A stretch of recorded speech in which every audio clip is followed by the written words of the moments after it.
Duramarema, cura do modo, Shireme de Liuega Tempa, Womaru, Tarem Marimo Dual Ligue, Coenda Tarawali, Cala Cabanelo Maremo, Canda Cula Shiracopai, Shireme de Liuega, Wara Ugeli. Alguém entendeu? Amados, esse é o sentimento que nós temos quando ouvimos a palavra de Deus numa outra língua. Ela não expressa o sentido real da palavra de Deus. Como o irmão Luiz já disse, eu sou Adriano, sou indígena do povo Bacairi, do estado de Mato Grosso.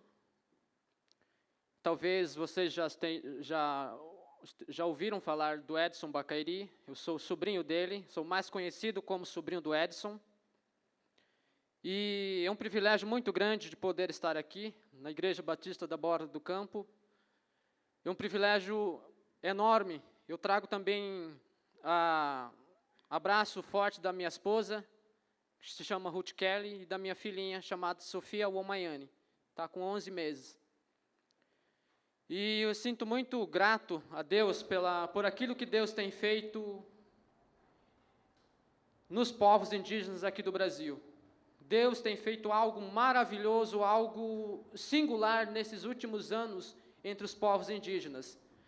A igreja indígena brasileira nunca tinha crescido antes como nesses últimos anos. Deus tem levantado pessoas comprometidas em expandir o reino de Deus. Isso para mim se chama milagre, porque Deus ali está fazendo a sua obra. É um milagre que não está aberto aos nossos olhos. E eu sou um fruto, como disse o irmão Luiz, da primeira onda missionária, dos missionários norte-americanos, da Sociedade Internacional de Linguística, CIO Brasil, onde chegaram ao nosso povo na década de 50 e 60, e ali eles puderam trabalhar por período de 30 anos. Eu trouxe aqui comigo a minha Bíblia na língua Bacairi, que levou aproximadamente 45 anos para ser traduzida o Novo Testamento. É um trabalho que demora, um trabalho muito lento, um trabalho que requer paciência, um trabalho que requer dedicação. É um trabalho que, se eu quero trabalhar logo com o resultado em termos de números, a evangelização com os povos indígenas não funciona. Aqui está, talvez mais tarde os irmãos quiserem olhar, ler algum trecho da Bíblia na minha língua, fiquem à vontade. E eu vou, nesse primeiro momento, apresentar o meu projeto, Guajá. Nós trabalhamos com o povo Guajá no estado do Maranhão desde 2013, especificamente 2013, já estive em contato com eles em 2012, mas necessariamente 2013, onde nós passamos a atuar mais diretamente. E Deus, Ele é tão maravilhoso e gracioso. Eu costumo falar nessa palavra, misericórdia e graça.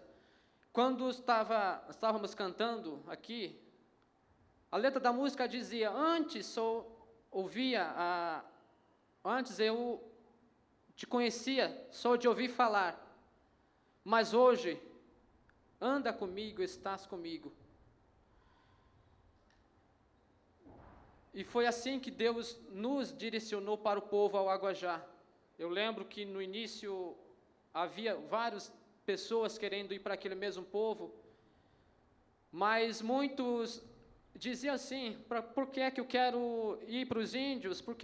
Qual benefício a trabalho indígena vai me trazer? E foi nesse contexto que eu e minha esposa falamos, nós queremos ir para onde ninguém quer ir. Porque hoje em dia é muito difícil alguém querer trabalhar com os povos indígenas, por vários motivos, dificuldades, questão política, e não é fácil. Então, gostaria de apresentar, aí está minha esposa, a minha filha, Sofia,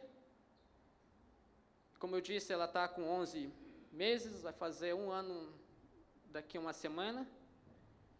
É um presente que Deus tem nos dado para a maneira como Deus trabalha, de poder romper as barreiras. A minha filha é tão amada lá entre o povo Guajá.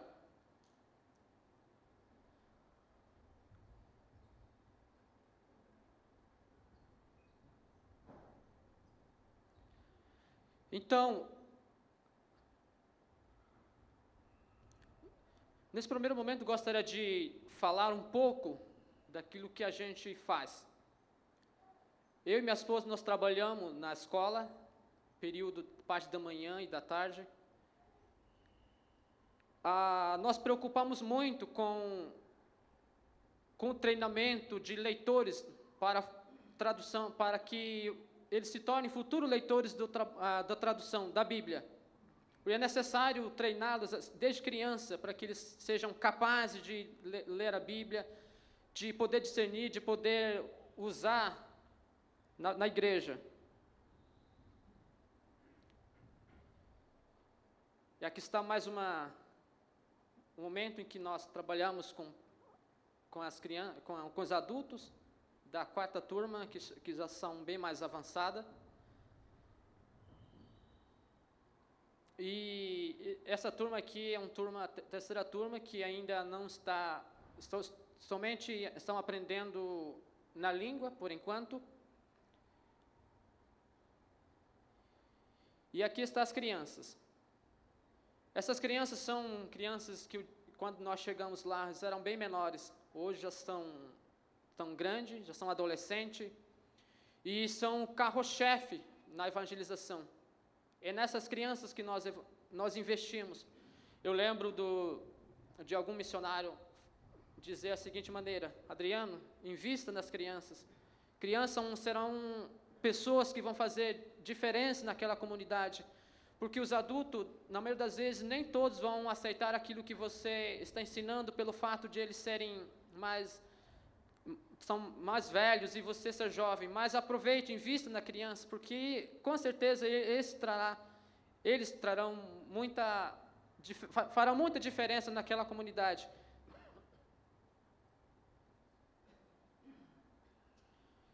E aqui está o trabalho que nós desenvolvemos com as crianças, estudo bíblico com as crianças, e minha esposa e a esposa de outro missionário, que trabalham especificamente com as crianças. E esse momento aqui é o momento que nós estamos estudando as histórias da Bíblia. Nós trabalhamos com a história da Bíblia da seguinte maneira, de uma ordem cronológica, do Gênesis, Êxodo e assim por adiante.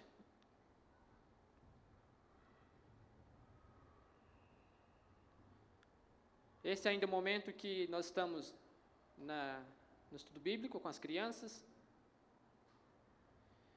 E aqui você pode ver as crianças ainda. Bem aqui no canto está minha filha.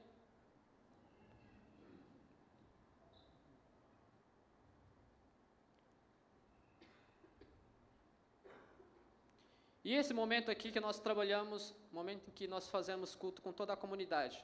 Esse é o espaço que nós usamos da casa, onde nós reunimos por enquanto.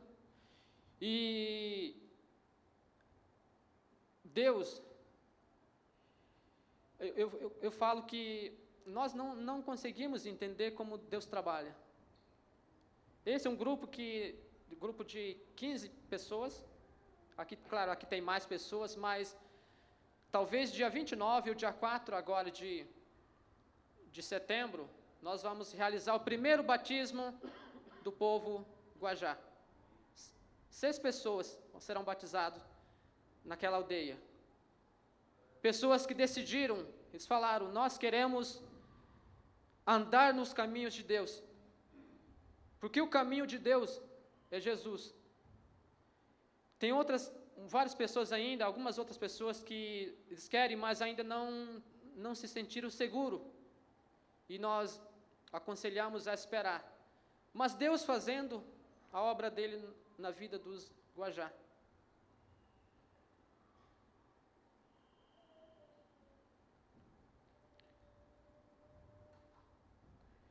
Eu só gostaria de enfatizar algo. Bem ali atrás dessa mulher que está com o neném, tem um funcionário da FUNAI. Uma das dificuldades que nós temos enfrentado ali é a questão política, porque os Guajás são um povo, aproximadamente 400 pessoas, dividido em 4 terras indígenas. Desses 400 pessoas, ainda aproximadamente 60 Guajás que são isolados, não têm contato com alguém de fora. E então, pelo fato dos Guajá ainda ter um povo isolado, há uma política muito forte naquela região para que eles não tenham contato com a gente, com as pessoas de fora, com os evangélicos, com qualquer pessoa estranha que ameace o fato de eles estarem isolados. E ali nós temos enfrentado várias pessoas, antropólogos, os indigenistas, pessoas da entidade da Igreja Católica, que eles criam uma política para que eles fazem uma política para que os próprios indígenas se tornem contra a gente. Mas Deus, Ele é tão maravilhoso e tão gracioso que esse funcionário da FUNAI, que está aqui na foto, ele é evangélico, que está na frente de proteção aos índios isolados do Maranhão. E eu fico imaginando Deus como um Senhor tão maravilhoso, apesar de toda essa política para nos afastar desse povo, mas o Senhor coloca alguém que é do Senhor. E glórias a Deus por isso.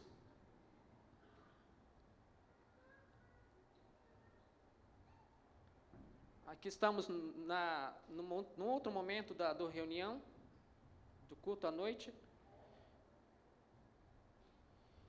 E aqui está também outro momento de reunião. E geralmente nós fazemos assim, quando alguém dá uma palavra, no caso essa mulher que está aqui, ela é uma tradutora, ela é a principal tradutora das Escrituras. No caso aqui, ela está traduzindo a mensagem para as pessoas que não falam português. Esse é o momento de estudo bíblico com os adultos, né? E até então nós temos o Evangelho de Lucas traduzido, pronto, e os primeiros 20 capítulos de Atos, e primeiros de 1 a 7 capítulos de Samuel traduzido na língua. Então esse é o momento que nós temos para fazer a verificação da tradução, para fazer a compreensão do texto, se está bem ou não, o que precisa mudar. Então esse é o grupo que nós temos para fazer essa verificação.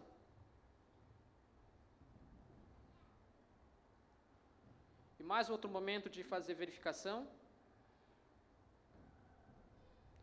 E aqui, a cada 3 meses, nós fazemos reunião com toda a comunidade para discutir como é que está a questão da educação, da saúde, e até mesmo para avaliar como é que está sendo feito o nosso trabalho ali entre os Guajá. Agora é o momento que eu vou falar, o momento que nós temos o acesso para a aldeia. Esse é um trecho que, na época do inverno, nos deixa na mão, o igarapé, como eles chamam para lá, transborda e nós temos que, na maioria das vezes, atravessar assim. E aqui está eu e minha esposa e minha filha saindo da aldeia, e no caminho ainda encontramos esses desafios que estão pelo caminho, são coisas que é imprevisível durante o caminho.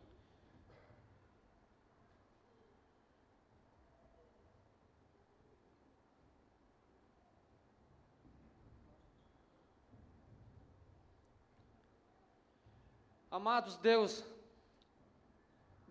Ele é tão soberano. Se nós acreditamos ou não, Deus cumpre aquilo que Ele promete nas nossas vidas. Se Deus colocou em nossos corações aquele desejo de fazer alguma coisa para Ele, Deus, Ele nos dá suporte, Deus nos dá aquela força, Deus nos dá aquela coragem, Deus nos dá aquela coragem de poder de poder desbravar aqueles lugares que jamais pensaríamos em poder ir.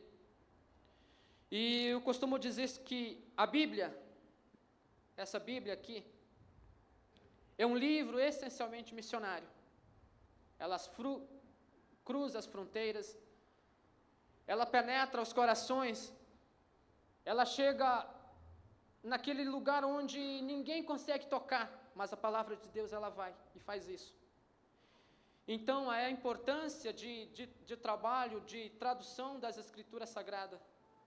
Porque nós acreditamos que uma igreja, para ela poder crescer, para poder ela se alimentar da verdade da bíblica, é necessário que haja a palavra de Deus para o coração, na língua daquele povo.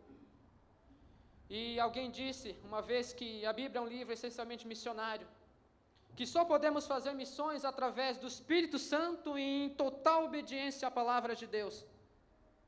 Em total obediência à palavra de Deus. Fazer missões. É certo que em alguns momentos nos traz aquele momento de uau, eu quero ir, uau, eu quero fazer isso. Mas também fazer missões tem seus desafios. E é ali onde Deus nos prova. Se você realmente quer trabalhar para mim, com toda a sinceridade do mundo ou não, você está querendo trabalhar para mim por alguma razão, algum desejo egoísta. E quando me foi dito que fui convidado para trazer esse relatório aqui na igreja, e que essa palavra teria como base esse versículo, que na minha língua se diz assim: Marcos 16:15. Na língua guajá é traduzido assim: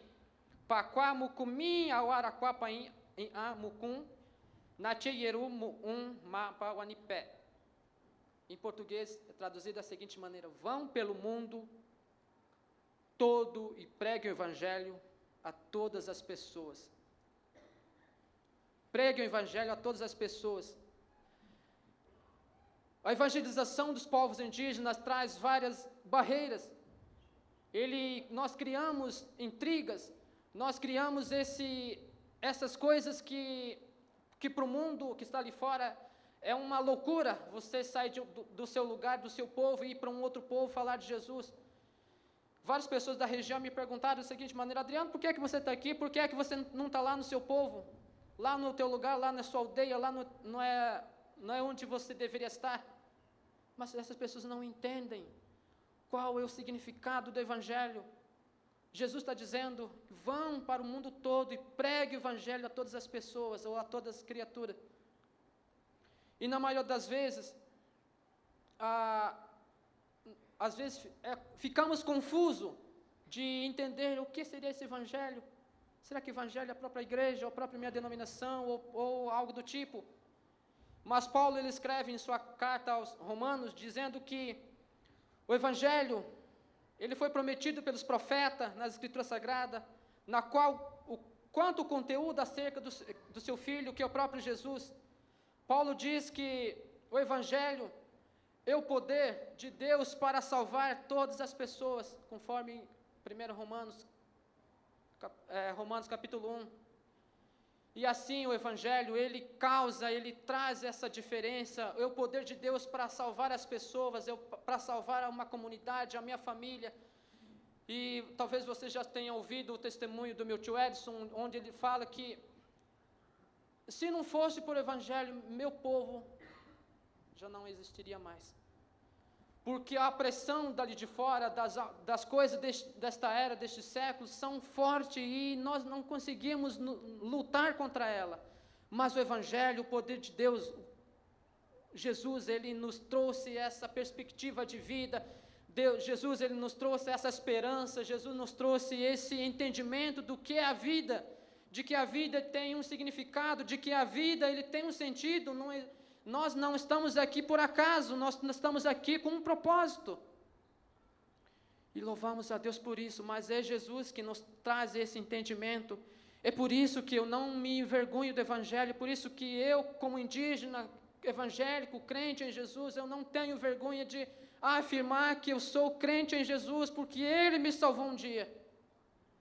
E da mesma maneira como Ele me salvou, eu quero levar esse evangelho para outros povos, para que Ele também salve aqueles que estão lá perdidos na escuridão. E o próprio Paulo diz que nós não podemos envergonhar do evangelho. Porque se deixarmos de pregar o evangelho, estamos deixando de pregar o próprio Jesus. E uma coisa muito interessante que aconteceu no ano passado, lá na aldeia, que o povo indígena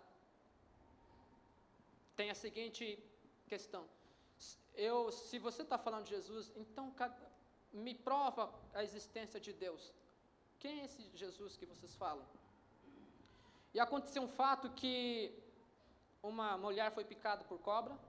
Lá tem muitas cobras venenosas e já morreram várias crianças picadas por cobra, porque até então o acesso para a cidade era muito difícil.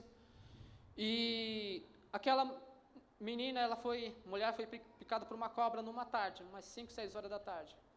E não tínhamos remédio, não tínhamos como levá-la para a cidade. E ela começou a desmaiar, ter convulsões e sangrar por todos os orifícios e assim. E eles nos apelaram: missionários, venham para cá, façam alguma coisa, apelam para o Deus de vocês. Vocês não dizem que esse Deus é todo-poderoso? Falamos: se for da vontade de Deus, Deus vai curar. Nós oramos dizendo: Deus, aqui essa mulher está passando por isso, nós queremos que o Senhor cure, mas também que o Senhor manifeste o poder da sua existência para o povo Guajá. No outro dia a mulher estava lá, boa, e os Guajá falaram: realmente esse Deus existe, realmente esse Deus, Ele está vivo, Ele está aqui, esse Deus salvou esta mulher. Então o Evangelho, ele é o poder de Deus, é o poder para salvar a humanidade. E uma das coisas que me faz pensar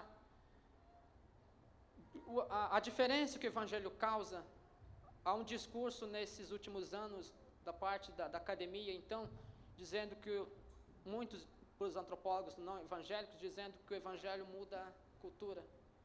Aí, uma vez, eu estava na universidade, um antropólogo chegou para mim e falou assim: eu soube que você é missionário, é verdade? É verdade. Você é indígena? Eu sou. E você tem que parar de falar de Jesus para os outros. Você vai acabar mudando. Eu falei: ainda bem que o Evangelho muda. Ainda bem que o Evangelho muda. Porque o Evangelho, quando ele entra nas nossas aldeias, aquelas coisas ruins que nós praticávamos para os deuses, para os espíritos, paramos de fazer. E os nossos cultos agora é direcionado por um Deus todo-poderoso, o nosso Criador. Claro, o antropólogo não gostou do que eu falei, né? Ficou zangado, mas é verdade, o Evangelho tem esse poder de fazer transformação, de transformar uma vida, uma comunidade, um povo e até uma sociedade. E algumas coisas que eu gostaria de enfatizar, de que, em primeiro lugar, esta afirmação deixa bem claro que o Evangelho jamais será derrotado, pois o Evangelho é Cristo. Sofrerá oposição e seus pregadores serão perseguidos, mas ela jamais será vencida. Jamais será vencida.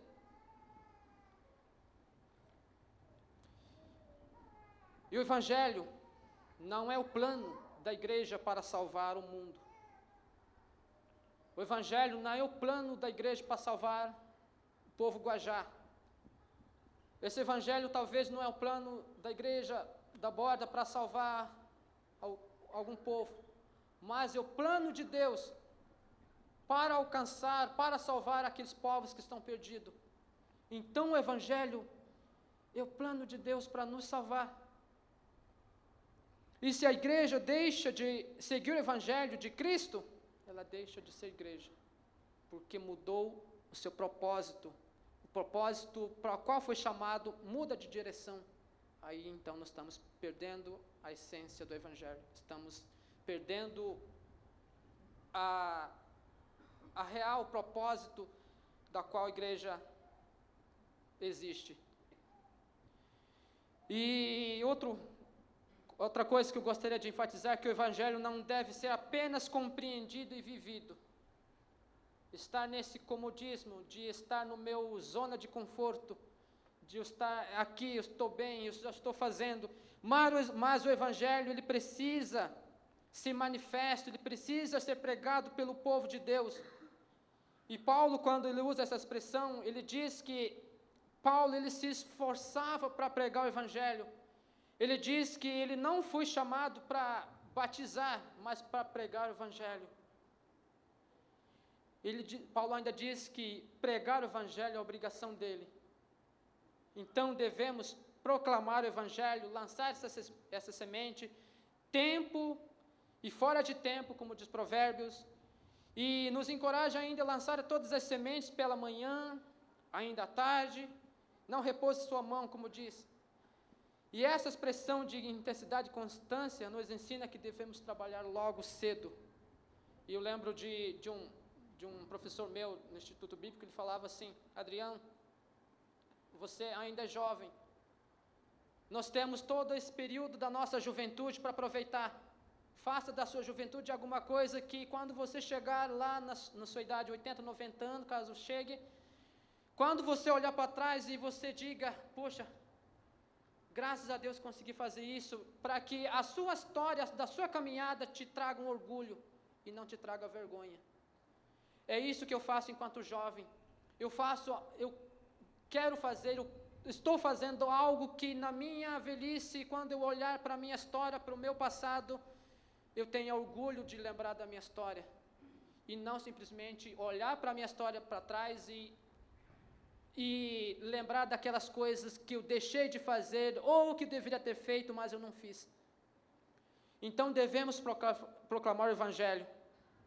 E devemos trabalhar logo cedo, quando ainda estamos animados, quando estamos dispostos. Porque chega um momento que a própria nossa saúde nos impede de fazer algo que gostaríamos de fazer. E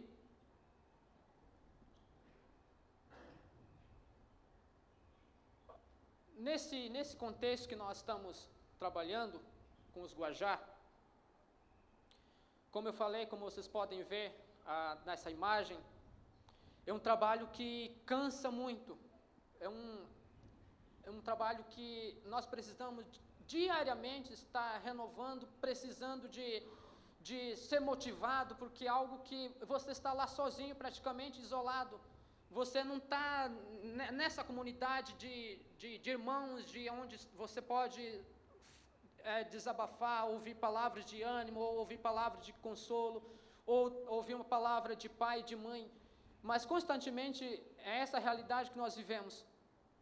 Mas por amor ao povo Guajá, por amor, por esse amor que Deus colocou em nossos corações. Então é preciso obedecer mesmo quando o sol se põe. Preciso proclamar o Evangelho. Eu preciso pregar o Evangelho, eu preciso falar, eu preciso fazer com que esse Jesus seja conhecido na vida daquelas pessoas, para aquelas pessoas que ainda não conhecem quem é Jesus. E Paulo ainda fala que todas as pessoas rejeitam o verdadeiro conhecimento de Deus. Como está escrito: não há justo nenhum sequer, não há ninguém que entenda, não há ninguém que busque a Deus.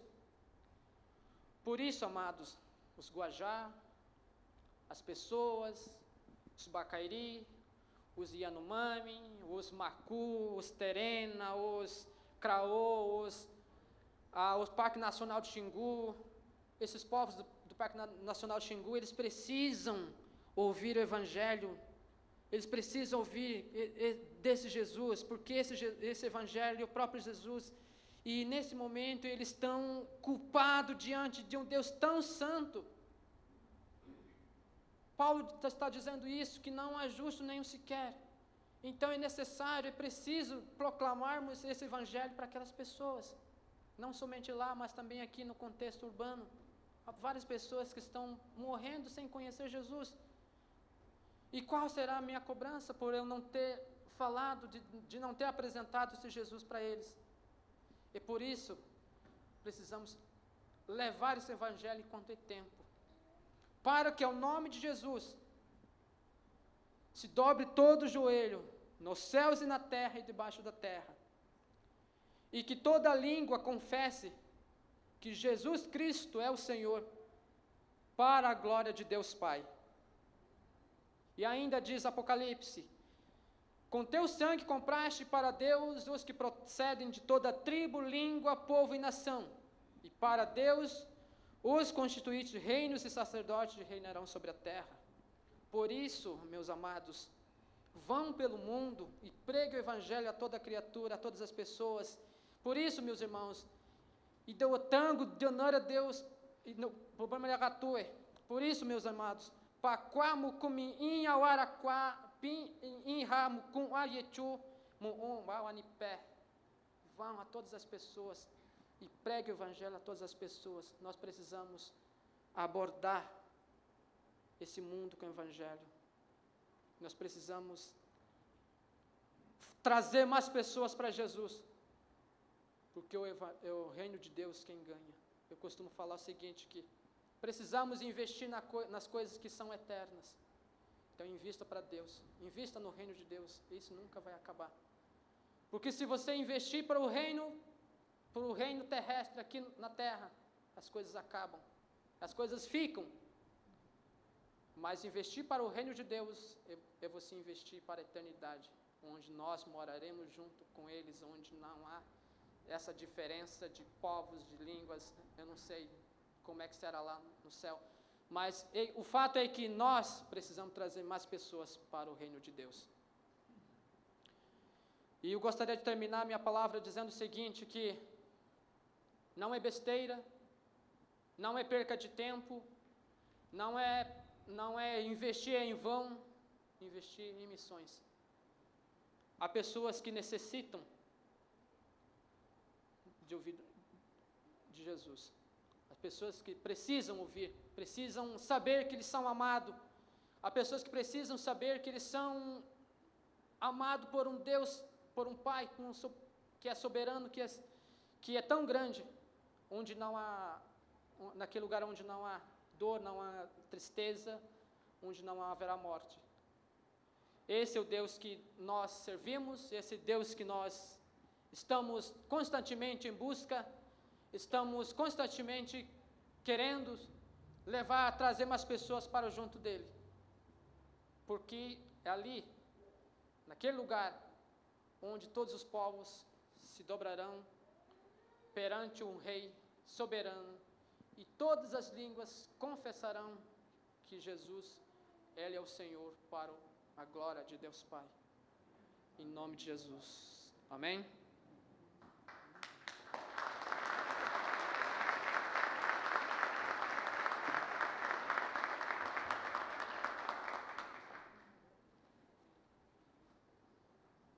Fica um pouquinho aqui, Adriano. Só para que vocês saibam, Adriano, você tem quantos anos? 27. Está com 27. Sua esposa? 26. Vocês viram a fotografia dos dois em uma moto. E ele estava contando que eles fazem é um trajeto à cidade mais próxima da aldeia, como se chama? Zedoca. Zedoca. Você pode procurar na internet onde fica Zedoca. É a cidade mais próxima da aldeia e está a 50 quilômetros da aldeia. E ele faz esse trajeto com moto, como vocês viram. Ele, a esposa atrás e a filhinha. E o Dr. Paulinho, que é o médico ortopedista, disse: você é doido. Como é que você faz isso, né? O risco de cair na moto, o risco, ele disse que a esposa depois fica com a coluna em frangalhos, porque nesse trajeto, estrada ruim. Então, é claro que há as dificuldades, como vocês podem ver, árvores que caem no meio da estrada, e é claro que esse é um outro desafio. Quando nós perguntamos para ele, o que você necessita de urgente? E ele disse, olha, acontece o seguinte, que eu tenho os meus desejos, mas Deus é que supre. Então, se ele assim o permitir, ele me dará. e ele disse que precisava dessa placa e da bateria para que ele pudesse ter condições de trabalhar. E já me informaram lá que aconteceu aqui como aconteceu lá no Antigo Testamento. As pessoas vinham trazendo para fazer o tabernáculo e disseram para o povo: chega, não precisa trazer mais. E eu vou dizer para vocês, pela a informação, chega, nós conseguimos o dinheiro para a bateria.